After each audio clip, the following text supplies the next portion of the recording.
Greetings. My name is Kurt Moody, and I'm a professor of biology and environmental science at Columbia College in South Carolina. And today's a very special day for me because it is April 22nd, which is Earth Day. Earth Day is a day of grassroots environmentalism and ecological awareness started in 1970 by a U.S. Senator from Wisconsin named Gaylord Nelson. Now, if you're quick with the math, you probably noted that first Earth Day was exactly 50 years ago. April 22nd, 1970. Richard Nixon was president, and the U.S. Environmental Protection Agency hadn't even been formed yet. The year before, we had landed on the moon, but we had also watched the pollution burning on the Cuyahoga River. I was almost 6 years old. I was in kindergarten and just learning to read, and like many children that age, a great number of my favorite books were penned by a man named Theodore Geisel, also known as Dr. Seuss. Although I'm sure that the first Earth Day was not a particularly inspiring event for me, thankfully it was for Dr. Seuss, and his inspiration took the form of a book that was published the following year, called The Lorax. Over the 50 years since that first Earth Day, many traditions have developed to mark the day. Concerts, demonstrations, art exhibits, tree plantings, and many community cleanups. But one of my favorites has always been the reading of the Lorax. In fact, for the last 12 years on Earth Day, I have read the Lorax out loud to anyone who would listen at lunch in the dining hall where I work at Columbia College. But this year, there is no lunch, and there's nobody to listen in the dining hall, and I'm trapped at home. So I thought I would take my show on the road, so to speak, and that's what this is. I hope you enjoy it, and have a great Earth Day. At the far end of town where the grickle grass grows, and the wind smells slow and sour when it blows, and no birds ever sing much, except for old crows, is the street of the lifted Lorax. And deep in the grickle grass, some people say, if you look deep enough, you can still see today where the Lorax once stood, just as long as it could, before somebody lifted the Lorax away. But what was the Lorax? And why was it there? And why was it lifted and taken somewhere from the far end of town where the grickle grass grows? The old Onceler lives here. Go ask him. He knows. Now you won't see the Onceler, so don't knock at his door.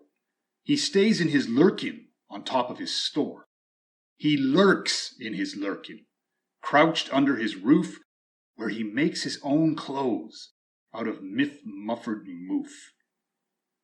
And on special dank midnights in August, he peeks from behind his dark shutters, and sometimes he speaks, and tells how the Lorax was lifted away. He'll tell you, perhaps, if you're willing to pay.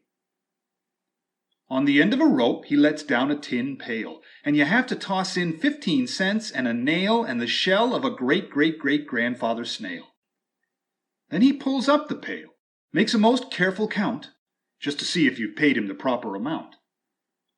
Then he hides what you paid him, away in his snub, his secret strange hole in his groovyless glove.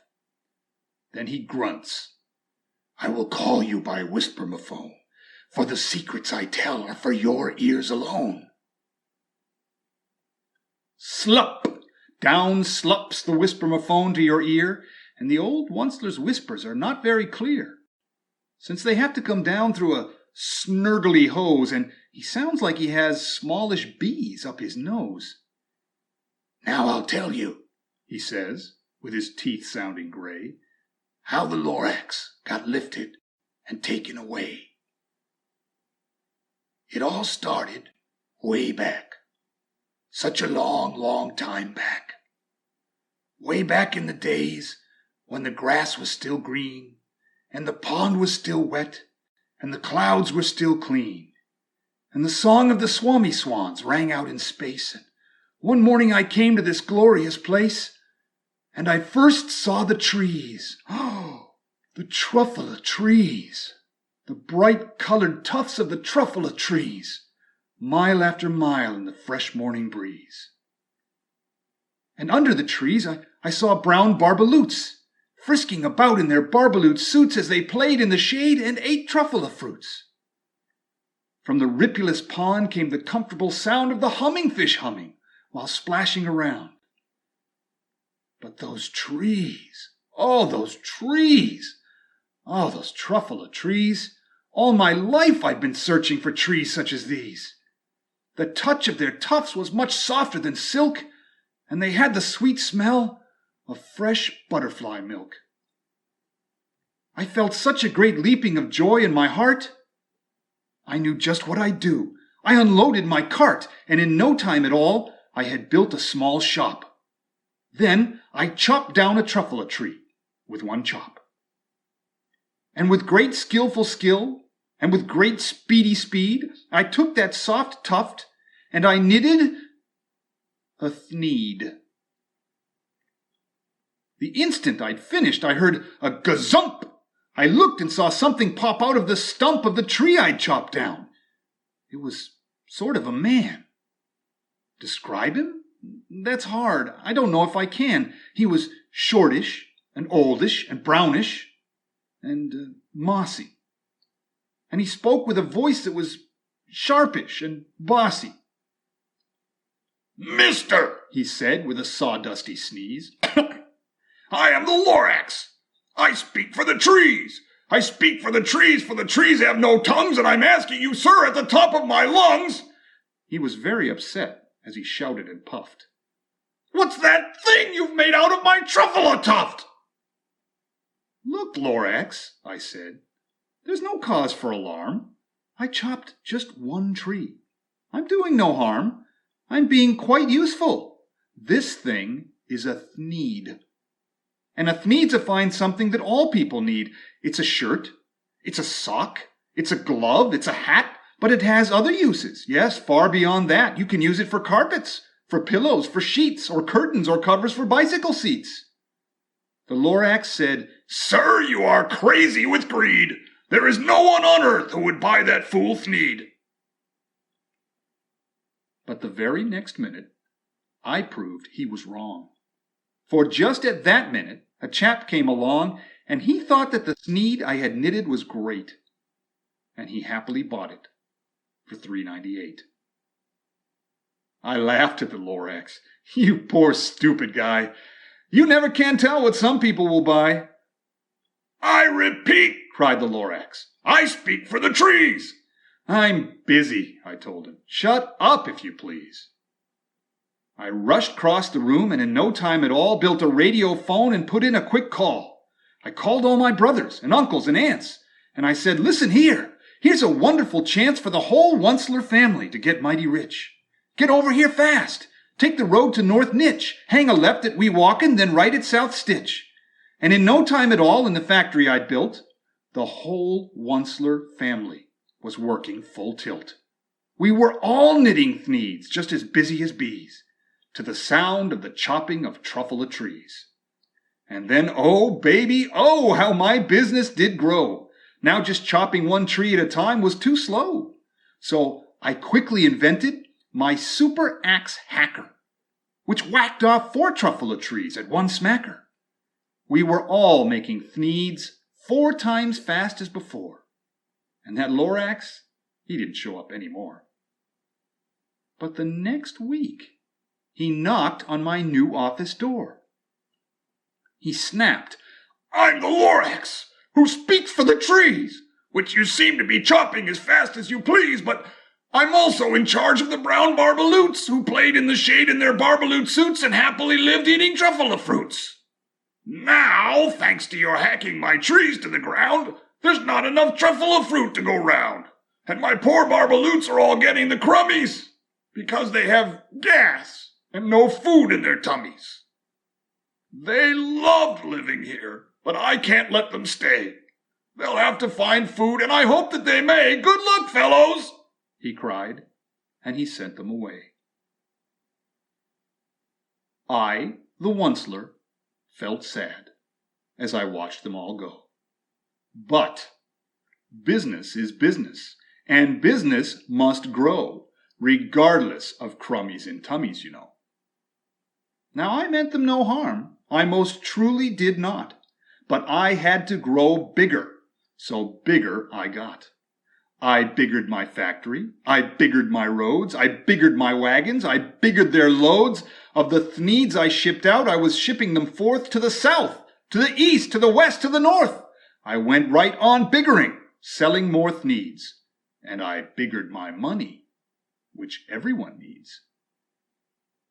Then again, he came back. I was fixing some pipes when that old nuisance Lorax came back with more gripes. I am the Lorax! He coughed and he whiffed. He sneezed and he snuffled. He snargled. He sniffed. Onceler! He cried with a crofulous croak. Onceler, you are making such smogulous smoke. My poor swami swans, why, they can't sing a note, because no one can sing who has smog in their throat. And so, said the Lorax, please pardon my cough, they cannot live here, so I'm sending them off. Where will they go? I don't hopefully know. They may have to fly for a month or a year to escape from the smog you've smogged up around here. What's more, snapped the Lorax, his dander was up. Let me say a few words about gluppity-glup. Your machinery chugs on day and night without stop, making gluppity-glup, making sloppity-slop. And what do you do with this leftover goo? I'll show you, you dirty old Onceler man, you. You're glumping the pond, where the hummingfish hummed. No more can they hum, for their gills are all gummed.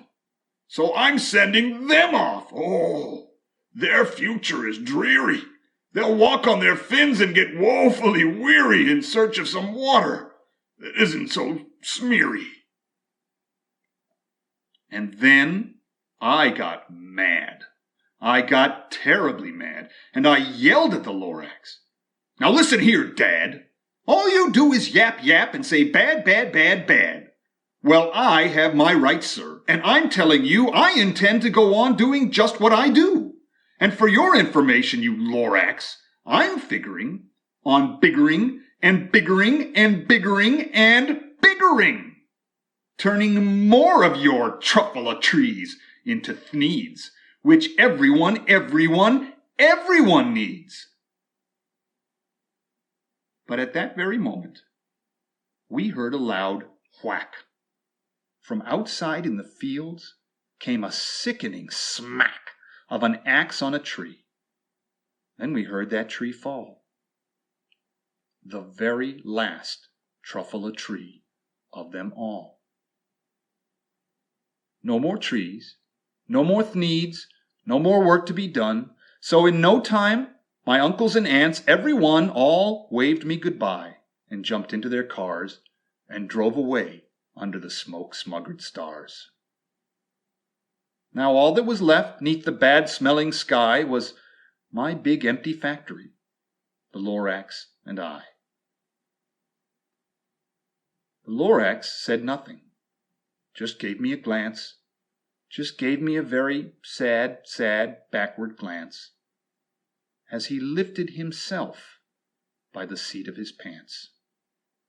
And I'll never forget the grim look on his face when he hoisted himself and took leave of this place through a hole in the smog without leaving a trace. And all that the Lorax left here in this mess was a small pile of rocks with just one word, unless. Whatever that meant, well, I just couldn't guess. That was long, long ago. But each day since that day, I've sat here and worried away. Through the years, while my buildings have fallen apart, I've worried about it with all of my heart. But now, says the Onceler, now that you're here, that one word of the Lorax seems perfectly clear.